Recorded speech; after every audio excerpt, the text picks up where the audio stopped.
নমস্কার, আপনারা দেখছেন সংকেত মিডিয়া, সোজা কথা সহজভাবে। দাদা, 4 তারিখের আগে আপনাদের সংগঠন, আপনাদের কাজকর্ম এবং 4 তারিখের নতুন সরকার গঠন, এখন আপনাদেরই দল সরকারে আছে, পার্থক্য কতটা বুঝতে পারছেন? চৌঠামের আগের পরিস্থিতি আর এখন এই 2 মাস পর এই পরিস্থিতি, কতটা পার্থক্য বুঝতে পারছেন? নমস্কার, আমি প্রসেনজিৎ পাত্র, ডায়মন্ড হারবার বিধানসভার 1 নম্বর মণ্ডল সভাপতি। তো 4 তারিখের আগের যে আপনার প্রশ্নটা করলেন, 4 তারিখের আগে পরিস্থিতিটা আমি একটু বলি। 4 তারিখের আগে যে পরিস্থিতি ছিল, আমি খুব বেশি ব্যাকে যাব না। 21-এর বিধানসভা থেকে আমি কয়েকটা কথা বলবো।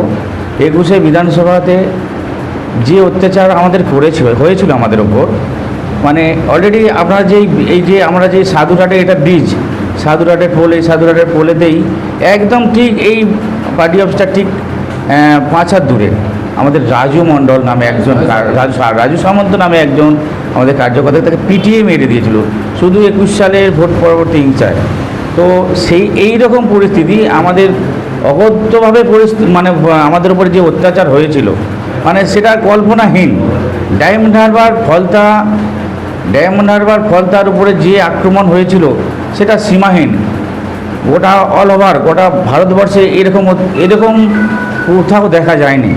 তো আমাদের দিনের পর দিন আমাদের বাড়ি ছাড়া হচ্ছে কাজে যে প্রফেশনাল ছিল, যে যা জব করতো সেখান থেকে বিতাড়িত হয়েছে। বাড়ি, এমনকি বাড়ির ফ্যামিলিতে, আমাদের ফ্যামিলি যারা আছে তাদের উপর অত্যাচার, একের পর এক দিক থেকে কোনো দিক থেকেই আমাদেরকে রেহাই দেয়নি এরা। তো সেই জায়গা থেকে দাঁড়িয়ে আমার নিজস্ব মতামত যদি একটু বলি, আমার নিজের থেকে যদি একটু বলতে চাই, তো এটা আমার দিকে খারাপ লাগবে, কেন আমি আমার নিজের ব্যক্তিগত দিকটা বলবো না। কারণ আমার যেটা হয়েছে এরকম আমার থেকে অনেকটা বেশিও হয়েছে আমার যারা সহকর্মী ছিলেন, ঠিক আছে, তাদের উপর হয়েছে। তো 2023 সালের কথা বলি, 21-এর পর 23-এ যে পঞ্চায়েত ইলেকশান হয়েছিল, পঞ্চায়েত ইলেকশানে আমি নিজে ক্যান্ডিডেট হয়েছিলাম। আমি ক্যান্ডিডেট নমিনেশন ফাইল করেছি। নমিনেশন ফাইল করে যখন আমি বেরিয়েছি বাইরে, অলরেডি আমরা যে ব্লকে নমিনেশন ফাইল করেছিলাম, নমিনেশন ফাইল করতে গেছিলাম, এদের যে এখানে যে তাণ্ডবকারিণী ছিল হাসিবুল নামে এক ব্যক্তি, সে যে এখানে রাজ করে বেড়াতো, শামীমের দলদাস হয়ে সে যে রাজ করে বেড়াতো, সেই হাসিবুল আমাকে বিডিও অফিসের উপরে যখন আমাদের নমিনেশন ফাইল করতে গেছি, ওখানে উঠে আমার উপরে মানে হুমকি থ্রেট দিতে শুরু করে যে তুই নিচে নামলে তোকে দেখি কে বাঁচায়। তো এরকম পরিস্থিতির মধ্যে আমরা নমিনেশন করেছি।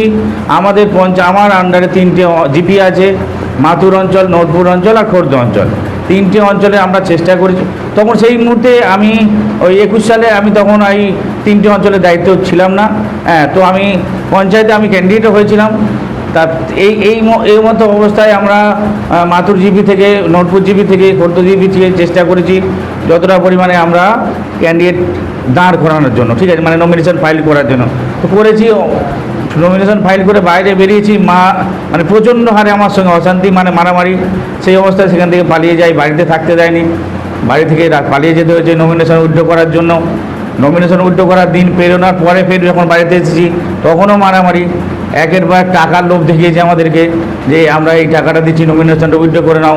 আমরা আসিনি, তারপর আসার পরেও তো অশান্তি শুরু হয়। 21-এর ফল আমাদের খারাপ হয়, আমরা সে জায়গায় জায়গায় আমরা আসতে পারিনি। তখন থেকে আবার সেই 21-এ যেমন অত্যাচার, সেই অত্যাচার আবার আমাদের শুরু হয়।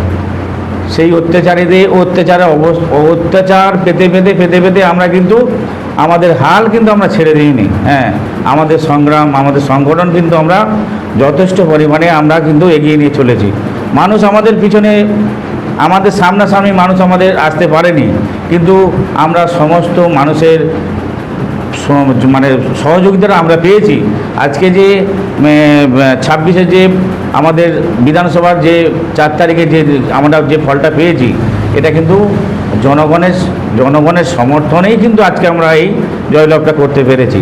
তো সেই জায়গা থেকে আমি বলবো যে 4 তারিখের আগে পর্যন্ত যে অত্যাচার আমাদের হয়েছিল, ঠিক আছে, আমরা মানে ভাবতে পারবো না যে কোনো দিন কোনো রকমভাবে আর আগামী দিনে এরকম অত্যাচার কোথাও না হবে।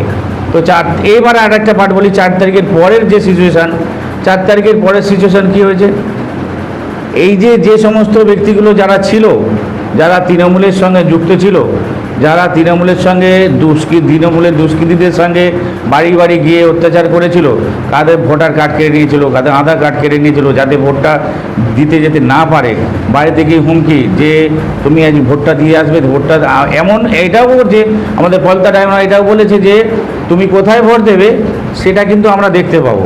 ওখানে কিন্তু এমন একটা জায়গায় আমাদের সিসিটিভি ক্যামেরা লাগানো আছে, তোমরা কোথায় ভোটটা দেবে আমরা কিন্তু দেখতে পাবো। এই অবস্থা, এমন অবস্থায় কিন্তু প্রথম যখন ফলতায় ভোটটা হয় তখন সেদিক থেকে কিন্তু ফলতার মানুষ কিন্তু, বিশেষ করে ডায়মন্ড তো আছেই, ডায়মন্ড থেকে ফলতাটা ছিল আরও সেন্সিটিভ এলাকা, ঠিক আছে, মানে এদের এতটাই তাণ্ডব ছিল। সেই জায়গা থেকে দাঁড়িয়ে আমাদের 21 সালে মানুষের সবচেয়ে বড় কথা, এই যে ভোটটা হয়েছে মানে ভূমিকা ছিল আমাদের মানে আমাদের প্রধানমন্ত্রী নরেন্দ্র মোদী, যে মানে উনি যে গেম প্ল্যানটা করেছিলেন, তো ওনারকে নরেন্দ্র মোদী, অমিত শাহ, এনারা যে কৌশলে ভোটটা করেছিলেন, ওনাদেরকে সাধুবাদ জানাবো আমরা, আমাদের শীর্ষ নেতৃত্ব ওনারা। আর আমাদের যে নির্বাচন কমিশনার যে ছিলেন, ঠিক আছে, তেনার যেভাবে আমাদের ভোটটা করেছিলেন নিজের মানে সমস্ত শক্তি দিয়ে আমাদের ভোটটা করানোর জন্যই কিন্তু আমরা আজকে, উনি চেয়েছিলেন যে এটাই তো স্বাভাবিক ভোটটা হয়েছে, মানুষ আমার অধিকার, আমার ভোটাধিকার আমি যেন নিজে সেটাকে গ্রহণ করাতে পারি, ঠিক আছে, আমি কিসে ভোট দেবো সেটা যেন আমার উপরে নির্ভর হয়। আমি ভোট দিতে যাব, আমাকে ভোট দিতে দেবে না, আমার ভোট হয়ে গেছে, এই জিনিসগুলো হয়েছিল বিগত দিনে হয়েছিল, 21 সালে 23 সালে এই যেগুলো হয়েছিল সেটা 26-এ কিন্তু হয়নি। যার জন্যই কিন্তু আমার ভোটটা আমি দিতে পেরেছি, রামের ভোটটা রাম দিতে পেরেছে, শ্যামের ভোটটা শ্যাম দিতে পেরেছে, যার জন্যই কিন্তু আমাদের মানে এত বড় একটা আমরা জয়লাভ করতে পেরেছি।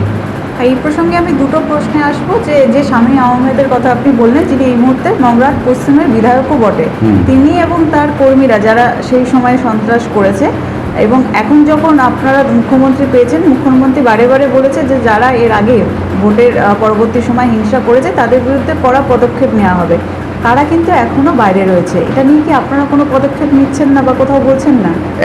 এখনও আমি এটা থেকে বলি, এখনও যে আমাদের ডায়মন্ড হারবার বলি, আর আমাদের ফলতা বলি, আর আমাদের রামনগর থানা, 3টে যে আমরা পুলিশ স্টেশন আছে, ঠিক আছে, এখনও কিন্তু কিছু অফিসার আছেন, ওদেরকে কিন্তু এখনও তোষণ করছে, ওদেরকে মানে সাই দিচ্ছে নাকি, ঠিক আছে।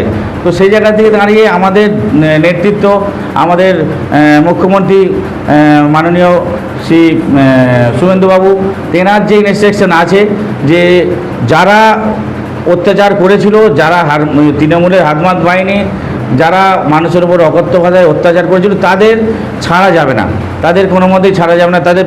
তবে হ্যাঁ, আমাদের এই দলের সিস্টেম সম্পূর্ণ আলাদা, দলের সিস্টেম শিষ্টাচার সম্পূর্ণ আলাদা, আমাদের দলের নির্দেশ আছে, কোনো রকমভাবে কারোর উপরে আমরা অত্যাচার করব না, ওরা যে অত্যাচার করেছিল সেই অত্যাচার আমরা করব না। তবে আমার দল বলে দিয়েছে মানে প্রশাসনের মাধ্যমে তাদেরকে ঘায়েল করা, ঠিক আছে, আমরা আইনের দিকটা দিকে মেনে নেব। তবে আমরা চেষ্টা করছি, আমরা যারা মণ্ডলে আছি, আমাদের যারা মণ্ডলের কোর কমিটি মেম্বাররা আছে, আমরা চেষ্টা করছি যাতে করে এই সমস্ত এই যে শামীম বলি আর ফলতার জাহাঙ্গীর বলি, এদের চক্রান্তে যারা ছিল, এদের হয়ে যারা কাজ করত, তাদেরকে আমরা চেষ্টা করছি এক এক করে খুঁজে বের করে যাতে আমরা প্রশাসনের হাতে আমরা তুলে দিতে পারি। এটাই আমাদের লক্ষ্য, এটাই আমাদের দর্শন। শুভেন্দু অধিকারী যখন 4 তারিখে রেজাল্ট করে 9 তারিখে শপথ গ্রহণ করে, ঠিক তারপরে দিনকে বলেছিল জুলুম তোলাবাজি করা হবে, চলবে না। আমরা আসার পথে মানুষের মুখে শুনতে পেলাম ড্যামনারও হসপিটালের মুখে তোলাবাজি জুলুম অতিরিক্ত হচ্ছে, তৃণমূল সরকার যেমন ছিল করছে, তার থেকে বিজেপি সরকার মণ্ডলে অনেক লোকেরা করছে। এইটা তোমরা কি চোখে রেখেছে? এইটা যদি কেউ বলে থাকে সম্পূর্ণ মিথ্যা, সম্পূর্ণ মিথ্যা। কারণ আমাদের দলের সিস্টেম আছে, যদি কেউ এরকম নোংরামি করে থাকে তাকে কিন্তু দল থেকে বহিষ্কার করা হবে, উপর আমাদের শীর্ষ নেতৃত্বের কড়া নির্দেশ আছে, ঠিক আছে। এরকম অবস্থায় যে তৃণমূল যেটা করেছিল, যে সন্ত্রাসবাদ চালিয়েছিল, জোর জুলুম তোলাবাজি করেছিল, সেইটা থেকে আমাদের দলের নির্দেশ অনুযায়ী সবাই আমরা সেই গাইডলাইনকে মেনে চলছি। তবে আমার 100% আমার ধারণা, আমার বিশ্বাস, আমাদের কর্মীরা এরকম কোনো কাজ করেনি বা আগামী দিন করবেও না। যদি আপনাদের কাছে কেউ বলে থাকে বা কোনো প্রমাণ, সেটা যদি কেউ শুধু মুখের কথা বললে হলো না, সেটা প্রমাণ সাপেক্ষ দেখাতে হবে, তাহলে তবেই আমরা বিশ্বাস করব। তো আমি 100% শিওর যে আমার দলের কোনো কর্মীরা, আমার সহকর্মী যারা আছে, তারা এরকম কাজ কোনো দিন করবে না। এটাই আমার 100% গ্যারান্টি আছে ওদের প্রতি। আর রাজ্যে এই মুহূর্তে আপনারা সরকার গঠন করেছেন এবং বহু সিটে মানে ভাবনারও অনেক বেশি সিটে এবারে বিজেপি এসছে, কিন্তু এই মুহূর্তে ডায়মন্ড হারবার যে বিধানসভা, সেখানে আপনারা বিধায়ক পেলেন না। কি মনে হয় ভোটের নিরিখে কি মানুষের কারণেই আপনারা বিধায়ক পেলেন না, নাকি অন্য কোনো কারণ ছিল, ভোটে কোনো কারচুপি ছিল, কি মনে হয়? আমরা সিট পেয়েছি 207টা আমরা সিট পেয়েছি, কিন্তু কথা হলো ডায়মন্ড হারবার আমার যে নিজের বিধানসভা, ডায়মন্ড হারবার বিধানসভা, সেটা আমরা জিততে পারিনি। সত্যি আমরা খুব দুঃখিত, আমাদের খুব খারাপ লাগছে এটাই যে আমাদের বিধায়ককে আমরা জেতাতে পারিনি। ঠিক আছে, কোথাও আমাদের খামতি ছিল। হ্যাঁ, আর সবচেয়ে বড় কথা, আরেকটা কথা আমি বলবো, এই যে একটু আগে যে কথা আমি বলে গেছি, সে কথা আমি আবারও বলছি। এখনও এই যে আমাদের 26-এর ভোটটা যে হয়েছিল, এরা তো নির্বাচন কমিশনারের যে মানে সিকিউরিটি দিয়ে ভোটটা করিয়েছিলেন, সেই দিকটা থেকে আমি বলবো এরা তো কোনো কিছু করতে পারেনি, কোনো রকম অশান্তি করতে পারেনি, কিন্তু ডোর টু ডোর গিয়ে মানুষের কাছে যেটা বলে এসেছিল যে আপনারা যেখানে ভোট দেবেন আমরা দেখতে পাবো, এইটা থেকে অনেকটা আমরা কিন্তু পিছিয়ে পড়েছিলাম। ঠিক আছে, মানুষের মনের মধ্যে যে ভয় ভীতিটা ছিল, হ্যাঁ, যে সেইটা থেকে কিন্তু আমরা অনেকটা পিছিয়ে পড়েছি, যে যদি আমি ভোটটা এখানে দেবো তাহলে আমার ভোটটা বুঝতে পারবে। আর মানুষ বুঝতে পারেনি যে আমরা এতটা সিটে আমরা ভারতীয় জনতা পার্টিকে আমরা আনতে পারবো, ক্ষমতায় আনতে পারবো, মানুষের ধারণা ছিল না। ঠিক আছে, সেই ভয়ভীতিটা 21 থেকে লাগাতার 21, 23, 24 এইগুলো পেরিয়ে এসেছি। 24 মানে এই যে পরপর 3টে স্টেপ হয়েছে, বিধানসভা, পঞ্চায়েত, আবার লোকসভা গেছে। ঠিক আছে, সেইগুলো যে আমরা পেরিয়ে এসেছিলাম, তার কিন্তু একটা প্রতিক্রিয়া ওখানে দেখা গেছে। ঠিক আছে, যে এটা থেকেই আমরা অনেকটা ভোট আমরা পিছিয়ে পড়েছিলাম। মানুষের স্বতঃস্ফূর্ত ভাবনা চিন্তা ছিল, কিন্তু এই যে মানে ব্রেন ওয়াশটা যে করেছিল, প্রত্যেকটা বাড়ি গিয়ে ব্রেন ওয়াশ করেছিল, সেইটার এফেক্টটা এটার মধ্যেই পড়েছে। নতুন সরকার গঠনের পর বেশ কিছু জনমুখী প্রকল্প এসছে এবং সেগুলো নিয়ে মুখ্যমন্ত্রীর কর্মসূচি ছিল জনকল্যাণ শিবির, তাতে তার সমস্ত প্রকল্পগুলো নিয়ে আলোচনা হয়েছে বা মানুষকে পরিষেবা দেওয়ার ব্যবস্থা চলেছে। আপনার এই ডায়মন্ড হারবারের বুকে কোন কোন প্রকল্পের প্রতি মানুষের চাহিদা বেশি লক্ষ্য করেছেন বা মানুষ চাইছে এরকম পেয়েছেন? বিশ্বের জনপ্রিয় নেতা যশস্বী দামোদর দাস মোদী, তেনার যে ভাবনা চিন্তা, তেনার যে প্রকল্পগুলো ছিল, সেই প্রকল্পগুলো কিন্তু যিনি আমাদের রাজ্যের মাননীয় মুখ্যমন্ত্রী ছিলেন, তিনি কিন্তু আমাদের প্রধানমন্ত্রী যে সমস্ত প্রকল্পগুলোকে বঞ্চিত করে রেখেছিলেন। ঠিক আছে, এমনকি কিছু কিছু প্রকল্পগুলোকে তারা কী করেছিলেন, নরেন্দ্র মোদীজির প্রকল্প, সেই প্রকল্পগুলোকে কিন্তু ওরা নিজেদের নাম দিয়েও কিন্তু পরিচালিত করেছিল। বেশ কিছু প্রকল্প ছিল, সেগুলো কিন্তু ওরা করতে দেয়নি, সব পুরোপুরিভাবে ব্যর্থ করে রেখে দিয়েছিল। আজকে আমাদের সরকার এসছে, আজকে 26-এ আমাদের সরকারকে পেয়েছি, সেই সরকার কিন্তু আজকে মানে কি বলবো, মানে বিডিও থেকে শুরু করে, পঞ্চায়েত থেকে শুরু করে, তারা তো নাজেহাল হয়ে যাচ্ছে। এত কর্মসূচি নামিয়েছে, এরা নাজেহাল হয়ে যাচ্ছে। ঠিক আছে, তো আমরা চাইছি যে এই সমস্ত যে কর্মসূচিগুলো এসছে, এই যে প্রথমত শুরু করি, প্রথম আমাদের যে অন্নপূর্ণা ভাণ্ডার, হ্যাঁ, যেটা লক্ষ্মী ভাণ্ডার বলে ওরা এতদিন চালিয়ে এসেছিল, আমাদের সরকার বলেছিল, প্রতিশ্রুতি দিয়েছিল, আমরা ক্ষমতায় এলে অন্নপূর্ণা ভাণ্ডার আমরা করব, আর সেটা 3000 টাকা আমরা দেব। আমাদের সরকার যে প্রতিশ্রুতি দিয়েছিল, সেই প্রতিশ্রুতি কিন্তু একদম বাস্তবে রূপান্তরিত করেছে। অন্নপূর্ণা ভাণ্ডার চলছে, আয়ুষ্মান ভারত চলছে, আমাদের ফুল দমে কাজ হচ্ছে। অন্নপূর্ণা ভাণ্ডারে তো অলরেডি কি বলবো, মানে প্রায় 70% মানুষ তো টাকা পেয়ে গেছে, এখনও কিছুটা বাকি আছে, প্রসেসিংয়ে চলছে, যারা বাকি আছে তারা অবশ্যই পাবে। অন্নপূর্ণা ভাণ্ডার গেল, এইবার হলো কি আয়ুষ্মান ভারতের কাজ চলছে।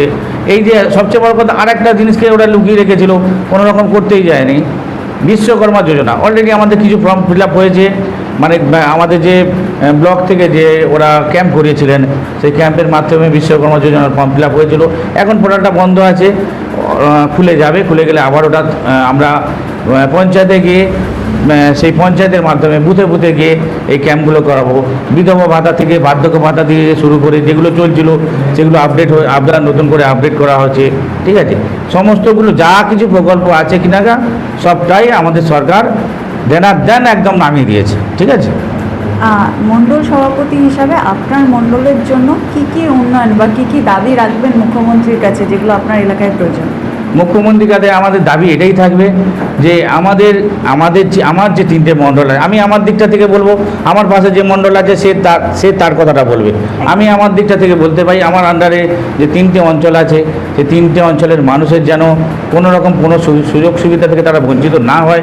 সবচেয়ে বড় কথা, আমাদের পঞ্চায়েতে আমার মনে হয় পঞ্চায়েতে সবার আগে আমাদের একটা করে অ্যাম্বুলেন্সের প্রয়োজন হচ্ছে। আমাদের একটা পঞ্চায়েতে যেন একটা যেন অ্যাম্বুলেন্স থাকে। তো আমাদের মুখ্যমন্ত্রীর কাছে আমাদের আবেদন এটাই থাকবে, প্রত্যেকটা পঞ্চায়েতে যেন একটা করে অ্যাম্বুলেন্স থাকে, প্রত্যেকটা পঞ্চায়েতে যেন পর্যাপ্ত পরিমাণে থাকা মানে এই যে আগামী দিনে আমি যদি কিছু ব্যাকে যে একটু যদি চলে যাই, যে আগামী দিন যে ইয়েগুলো হয়েছিল, এই যে মানে ওই ঝড় টড় যেগুলো হয়েছিল, আমফান টামফান যেগুলো হয়েছিল, সেই দিকটা থেকে যদি এরকম যদি কোনো কিছু আসে, তো সেই আমি বলবো যে পঞ্চায়েতগুলো যেন এমনভাবে তৈরি থাকে যেন সেই পঞ্চায়েতের আন্ডারে একটা দুটো যদি কোথাও কর্ম ওটাকে কি বলে আমাদের বাসস্থান যদি করা থাকে, তাহলে আগামী দিনে ওই যদি কোনো রকম প্রাকৃতিক দুর্যোগ আসে আমরা সেখানে গিয়ে তাদেরকে শিফটিং করাতে পারবো, এই সমস্তগুলো। আর সবচেয়ে বড় তার থেকেও আরেকটা কথা হলো, আমাদের যে ফলতা অঞ্চলে প্রচুর এখানে কোম্পানি ছিল, ফ্যাক্টরি ছিল, এখানে মানুষ পরিযায়ী শ্রমিক। আজকে আমাদের ওয়েস্ট বেঙ্গলের মানুষকে পরিযায়ী শ্রমিক হয়ে বাইরে কেন যেতে হচ্ছে? আজকে এখানে যে কলকারখানাগুলো ছিল সেইগুলো এই যে জাহাঙ্গীরের তাণ্ডবে সেই কলকারখানাগুলো বন্ধ হয়ে গেছিলো। আজকে আমাদের সরকারের কাছে আমি করজোরে অনুরোধ করব, আমাদের সেই কলকারখানাগুলো আবার চালু হোক, আমাদের এখানের মানুষ যেন কর্ম এখানে করতে পারে, আর এখানের মানুষ ওয়েস্ট বেঙ্গলের মানুষ যেন ওয়েস্ট বেঙ্গলেই থাকতে পারে, তাদের কর্মসূচি যেন এখানেই করতে পারে, এদেরকে বাইরে যেন যেতে না হয়। সরকারের কাছে আমার এই অনুরোধগুলো থাকবে। Subscribe our channel. Press the bell icon.